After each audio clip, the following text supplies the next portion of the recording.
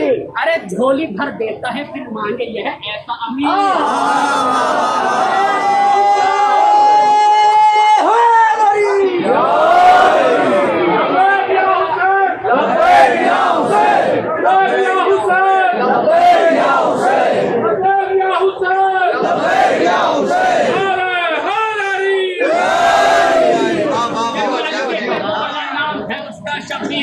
کیا کہنے دیتا ہے سب کی تقدیر. جس نے دیکھا نہیں سائل کو غنی ہے یا فقیر. جھولی بھر دیتا ہے بن مانگے یہ ہے ایسا امیر. کیوں ہے؟ اس لیے کہ رکھتا ہے تو جہاں پہ حکومت یہ نورین. ارے بیٹا علی کا ہے جسے کہتے ہیں سب حسین. بیٹا علی کا ہے یہ جسے کہتے ہیں سب حسین. ماشاءاللہ کہتے ہیں سب حسین. اب حسین تک پہنچنے کے لیے وسیلہ ہونا ضروری ہے. بغیر وسیلے کے آپ اللہ تک نہیں جا سکتے تو حسین تک نہیں. سنیے عزیزان محترم, نبی تک پہنچنے کے لیے علی کا وسیلہ ضروری ہے. حسین تک پہنچنے کے لیے عباس کا ہونا ضروری ہے. عباس کا وسیلہ ہونا ضروری ہے. کون ہے عباس؟ سنیے, میرا پسندیدہ موضوع ہے حضرت عباس, اور میں دل کھول کے پڑھنے والا ہوں حضرت عباس. یہ سب کچھ انہی کا عطا کیا ہوا ہے. سنیے کون ہے عباس. عباس کی منزلت, عباس کی عظمت, عباس کی رفعت, عباس کی عصمت, عباس کی فضیلت کیا ہے سنیے. اگر آپ نہ سنیں گے تو کون سنے گا؟ اگر آپ نہ سمجھیں گے کربلا میں رہ کے تو کون سمجھے گا؟ کیوں؟ کیونکہ آپ تو موجود ہی اس جگہ ہے کہ جس جگہ کا ذکر پوری دنیا میں ہوتا ہے. سنیے کون ہے عباس. قال الامام جعفر صادق صلی اللہ علیہ وسلم کی زیارت ہی ان کی زیارت فرماتے ہیں لعن اللہ من جہل حقک واستخف بحرمتک. ارے خدا کی لعنت ہو جو آپ کے حق سے جاہل رہا. یعنی کوئی حق ہے عباس کا ہم پر, اگر ہم نے نہ پہچانا تو ہم خدا کی لعنت کے مستحق ہوں گے. کس کی لعنت؟ امام کی نہیں, بندوں کی نہیں, اللہ لعنت فرما رہا ہے. لعن اللہ من جہل حقک واستخف بحرمتک. ارے خدا کی لعنت ہو اس پر کہ جس نے آپ کے حق کو نہ پہچانا, جس نے آپ کی منزلت کو نہ پہچانا, جس نے آپ کے مرتبے کو نہ پہچانا, جس نے آپ کی فضیلت کو نہ پہچانا. بات کیا فرمایا؟ واستخف بحرمتک. اور جس نے آپ کی منزلت کو گھٹایا, جس نے آپ کی فضیلت کو گھٹایا, اس پر بھی خدا کی لعنت. اب معرفت سنیے عزیزان محترم, کون ہے عباس؟ کون ہے عباس؟ جس وقت جناب فاطمہ الزہرا سلام اللہ علیہ جس وقت جناب فاطمہ الزہرا سلام اللہ علیہ نے آخری وقت میں اپنے آقا و مولا ولی و وارث حضرت امیر المومنین کو وصیت فرمائی, اے امیر میرے بعد تنہا نہ رہیے گا, دوسری شادی کیجیے گا اور اپنا گھر بسائیے گا. جناب امیر المومنین نے اس وصیت پر عمل کرتے ہوئے اپنے بڑے بھائی عقیل کو حکم دیا, اپنے بڑے بھائی عقیل کو حکم دیا. اور کیا کہا کہ ذرا ایک ایسی خاتون کا انتخاب کرو کہ جس سے ہونے والے بچے بہادر ہوں, شجاع ہو, جن کے مرد شجاع ہو. جناب عقیل نے اس حکم کو لیا اور ڈھونڈنا تلاش کیا. جناب عقیل نے اس حکم کی تعمیل کرتے ہوئے تلاش پر نکل پڑے. کچھ عرصے کے بعد واپس پلٹ کر آئے. جناب امیر سے کہا, سنیے عزیزان محترم کسی نتیجے تک لے جانا چاہتا ہوں. جناب امیر سے کہا, اے امیر المومنین میں نے پورے عرب کو چھان ڈالا لیکن مجھے کوئی ایسا گھرانہ نہ ملا جو آپ کے گھرانے سے زیادہ بہادر ہو. مجھے ایسا کوئی گھرانہ نہیں ملا جو آپ کے گھرانے سے زیادہ بہادر ہو. جناب امیر نے کہا ذرا تلاش کرو شاید کہ تمہیں مل جائے. جناب عقیل نے اس حکم کی تعمیل کرتے ہوئے سلوات پڑھی.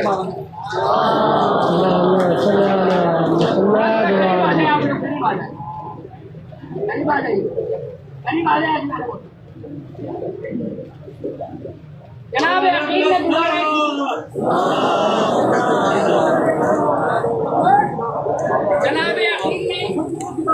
ڈھونڈنا تلاش کیا, پورے عرب کو چھان ڈالا.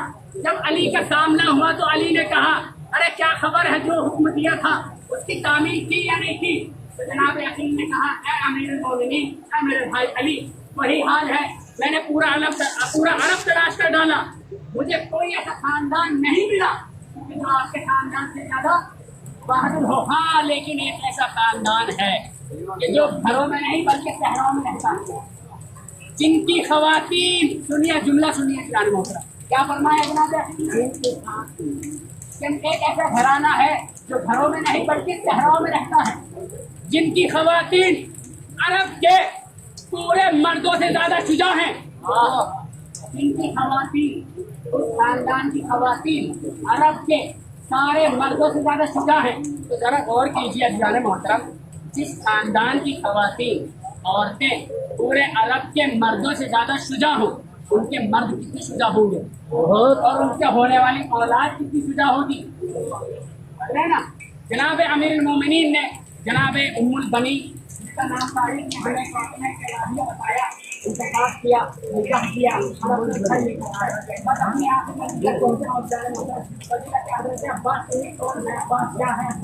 عباس کی کیا فضیلت، کیا مرتبہ، کیا اولیت ہے، دیکھیے